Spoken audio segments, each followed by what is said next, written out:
yleisempää, Valliluototilamyymälä, yleisempää tavaraa, hiukan scrollaus, Bradley savubriketti.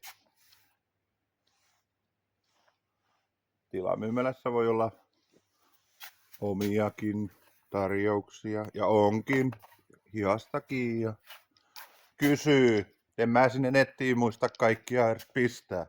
Mut tästä tulee nää pikkuhyllyt, kun näin voi olla ihan mitä vaan. Mut yleisesti uutta. Meillä on kirpputori tossa, mut se on niinku, ne on siellä sit.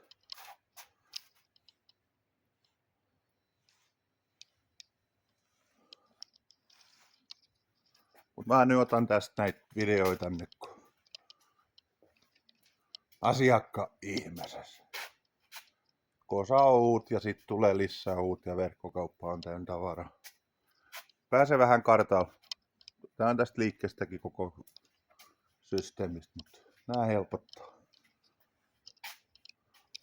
Lauantaisin 10-5.